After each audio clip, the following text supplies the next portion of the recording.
Good morning friends. ఈరోజు current affairs 9th ఫిబ్రవరి 2025. First వచ్చేసి స్వావలంబిని. ఈ స్వావలంబిని స్కీమ్ అనేది ministry of skill development and entrepreneurship and నీతి ఆయోగ్ యొక్క సహకారంతో స్వావలంబని పేరుతో అస్సాం, మేఘాలయ, మిజోరాం రాష్ట్రాల్లో మహిళల కోసం మహిళా వ్యవస్థాపక కార్యక్రమం అంటే ఉమెన్ ఎంటర్‌ప్రెన్యూర్‌షిప్ ప్రోగ్రామ్ని ప్రారంభించింది. ఎవరు అంటే ministry of skill development and entrepreneurship అనేది నీతి ఆయోగ్ యొక్క సహకారంతో. ఎక్కడ అంటే అస్సాం, మేఘాలయ, మిజోరాం రాష్ట్రాల్లో మహిళల కోసం. సో ఈశాన్య రాష్ట్రాల్లో ఎంపిక చేసినటువంటి ఉన్నత విద్యా సంస్థల మహిళా విద్యార్థులను వారిని మహిళా వ్యవస్థాపకులుగా తీర్చిదిద్దడానికి అవసరమైన నైపుణ్య శిక్షణ తరగతులు అంటే వీళ్ళకి ట్రైనింగ్ ఇస్తారనమాట. స్కిల్ డెవలప్మెంట్ క్లాసెస్ అనేది నిర్వహించి వాళ్ళకి వనరులను కేటాయించడం ద్వారా మహిళల్ని ఉన్నత స్థానంలో నిలబెట్టడం కోసం ఈ స్కీమ్ స్వావలంబని స్కీమ్ అనేది తీసుకొచ్చారు. ఓకేనా, అది ఫస్ట్ కరెంట్ అఫైర్. నెక్స్ట్ వచ్చేసి ఏంటి అంటే 5 years తర్వాత తొలిసారిగా రెపో రేట్ని తగ్గించిన ఆర్బీఐ. సో ఆర్బీఐ రెపో రేట్ను 25 basis point అంటే 0.25% తగ్గించిందనమాట రెపో రేట్ని. అప్పుడు ఆ తగ్గించడం వల్ల రెపో రేటు 6.5 నుంచి 6.25కి తగ్గిందనమాట. సో ఎందుకు తగ్గించింది అంటే రెపో రేట్ను ఖర్చులను పెంచి వృద్ధిని ప్రోత్సహించడం కోసం ప్రభుత్వం ఏం చేసింది, కేంద్ర బడ్జెట్లో వ్యక్తిగత పన్ను రేట్లను తగ్గించిందనమాట. సో ఈ ఖర్చులు పెంచి వృద్ధిని ప్రోత్సహించడం వలన మనకి ట్యాక్స్ మనకి ఇన్కమ్ ట్యాక్స్ రేట్ అనేది తగ్గించింది కదా కేంద్ర బడ్జెట్లో. సో కాబట్టి ఈ నిర్ణయం ద్వారా ఈ రెపో రేట్ను కూడా తగ్గింపు నిర్ణయం అనేది తీసుకోవాల్సి వచ్చిందనమాట. అంటే దీని కారణంగా ఈ రెపో రేట్ని తగ్గించారు. ఆర్బీఐ రేటు నిర్ణయ ప్యానెల్ అనేది 2026 ఆర్థిక సంవత్సరంలో అంటే నెక్స్ట్ ఇయర్ 2026 ఆర్థిక సంవత్సరంలో దేశ జీడిపి వృద్ధిని 6.7% అంచనా వేసింది. ఎవరు అంటే ఆర్బీఐ యొక్క ప్యానెల్ నిర్ణయ రేటు ప్యానెల్ అనేది 2026 ఆర్థిక సంవత్సరంలో దేశ జీడిపి వృద్ధిని 6.7% అంచనా వేసింది. అలాగే ద్రవ్యోల్బణంని 2026 ఆర్థిక సంవత్సరానికి 4.2% ఉంటుందని చెప్పి అంచనా వేసిందనమాట. ఈ సంవత్సరం కొత్త పంటలు వచ్చే అవకాశం ఉండడం వల్ల ఆహార ద్రవ్యోల్బణం కూడా తగ్గుతుంది అని చెప్పి భావించిందనమాట.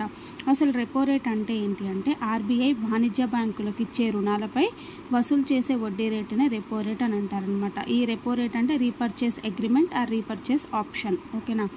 సో బ్యాంకులు అర్హత కలిగినటువంటి సెక్యూరిటీలను అమ్మడం ద్వారా ఆర్బీఐ నుంచి రుణాలు అంటే అప్పులు పొందుతాయన్నమాట. ఈ అప్పుల మీద ఉన్నటువంటి ఇంట్రెస్ట్ రేట్నే మనం రెపో రేటు అని అంటాం. రెపో రేట్ తగ్గించడం వల్ల అసలు ప్రయోజనాలు ఏంటి అంటే బ్యాంకులు వడ్డీ రేట్లను తగ్గించడం వలన లోన్ల సంఖ్య పెరుగుతుంది. అంటే ఇంట్రెస్ట్ తగ్గడం వల్ల ఆటోమేటిక్గా లోన్ తీసుకునే వాళ్ళ సంఖ్య కూడా పెరుగుతుందన్నమాట. లోన్లు పెరుగుతాయి. అట్లాగే రియల్ ఎస్టేట్ కూడా పుంజుకుంటుంది. రియల్ ఎస్టేట్ కూడా ఇంక్రీజ్ అవుతుంది అనమాట. మనీ సర్క్యులేషన్ పెరుగుతుంది. ఈ మనీ సర్క్యులేషన్ అవ్వడం వల్ల మనకు ఆటోమేటిక్గా ద్రవ్యోల్బణం అనేది తగ్గుతుంది. సో ద్రవ్యోల్బణం తగ్గడం వల్ల రూపాయి విలువ అనేది బలపడుతుంది. ఈ రూపాయి విలువ బలపడడం వల్ల ఏమవుతుంది, మనం ఇంపోర్ట్ చేసుకున్నటువంటి క్రూడ్ ఆయిల్, గోల్డ్ యొక్క ధరలు కూడా తగ్గుతాయి అనమాట. అంటే ఈ రెపో రేట్ తగ్గించడం వల్ల మనకి ఇన్ని ప్రయోజనాలు అంటే రియల్ ఎస్టేట్ పుంజుకుంటుంది. రియల్ ఎస్టేట్ పుంజుకోవడం వల్ల మనీ అనేది కూడా సర్క్యులేట్ అవుతుంది.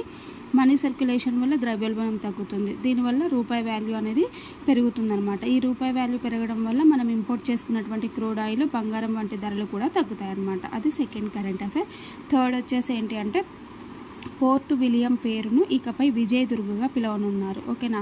సో ఈ విజయదుర్గ్ ఎక్కడ ఉంది అంటే వెస్ట్ బెంగాల్లోని కోల్కతాలో హుగ్లీ నది యొక్క తూర్పు ఒడ్డున ఉంది విజయదుర్గ్ అంటే ఫోర్ట్ విలియం అనమాట. సో మన దేశం నుండి వలస రాజ్యాల ఛాయలను పూర్తిగా తొలగించాలన్న ఉద్దేశంతో అంటే మనము బ్రిటిష్ వాళ్ళు మనల్ని పరిపాలించారు కాబట్టి వాళ్ళ గుర్తులను చెరిపేయాలనే లక్ష్యంతో వీటి పేర్లను మార్చడం జరుగుతుందన్నమాట. తొలగించాలనే ఉద్దేశంతో భారత సైన్యం కోల్కతా తూర్పు కమాండ్ ప్రధాన కార్యాలయము ఫోర్ట్ విలియం పేరును విజయదుర్గ్గా మార్చిందనమాట. సో ఎందుకు ఈ విజయదుర్గ్ పేరుని తీసుకున్నారు అంటే మహారాష్ట్రలోని మరాఠా నావిక దళానికి ప్రధాన కేంద్రంగా ఉన్నటువంటి విజయదుర్గ్ కోట నుండి మనం ప్రేరణ పొంది డిసెంబర్ 2026లో ఈ నిర్ణయం తీసుకుంది. ఏంటి అంటే పోర్ట్ విలియం పేరును విజయదుర్గ్గా పెట్టాలి అని చెప్పేసి. ఎందుకంటే మహారాష్ట్రలో మరాఠా నావిక దళానికి ప్రధాన కేంద్రంగా ఉన్నటువంటి విజయదుర్గ్ కోట నుంచి మనము ప్రేరణ పొందారనమాట. నెక్స్ట్ ఫోర్ట్ విలియం అనేది ఏంటి అంటే 1696లో ఈస్ట్ ఇండియా కంపెనీ నిర్మించింది ఈ ఫోర్ట్ విలియంని. అయితే 1757లో మనకి ప్లాసీ యుద్ధం తర్వాత ప్రస్తుతం ఉన్నటువంటి ఫోర్టును బ్రిటిష్ పాలకులు నిర్మించి దీనిని ఇంగ్లాండ్ రాజు విలియం III పేరు పెట్టారనమాట. అంటే స్టార్టింగ్లో ఎవరు ఈస్ట్ ఇండియా కంపెనీ నిర్మించింది, కానీ 1757లో ప్లాసీ యుద్ధం జరిగిన తర్వాత ఆ ఫోర్టు పేరుని బ్రిటిష్ పాలకులు ఆ ఫోర్టును నిర్మించి దాని పేరు ఇంగ్లాండ్ రాజు విలియం III పేరు పెట్టారనమాట. సో వలస భారతదేశ కాలంలో బ్రిటిష్ ప్రధాన సైనిక స్థావరంగా ఉన్నటువంటి ఈ ఫోర్ట్ విలియము మన దేశానికి స్వాతంత్రం వచ్చిన తర్వాత భారత సైన్యం యొక్క తూర్పు కమాండ్ ప్రధాన కార్యాలయంగా మారిందనమాట. అసలు విజయదుర్గ్ పేరుని ఎందుకు పెట్టారని మనం ఇందాకే చెప్పుకున్నాం. మహారాష్ట్రలోని సింధుదుర్గ్ దూరంలో కీలకమైనటువంటి మరాఠా నావిక స్థావరం విజయదుర్గ్ కోట నుంచి మనం ప్రేరణ పొంది ఈ పేరును పెట్టడం జరిగింది. సో భారతదేశ స్వదేశీ సైనిక వారసత్వాన్ని ఇది సూచిస్తుంది. అంటే మన ఇండియన్ పేరు పెట్టారు కాబట్టి స్వదేశీ అంటే మన దేశంలోనే ఉన్నటువంటి సైనికుల యొక్క వారసత్వాన్ని ఇది సూచిస్తుంది అనమాట ఈ పేరు. భారత సాయుధ దళాల విజయాలకు కూడా ఇది ప్రతీకగా నిలిచిందనమాట.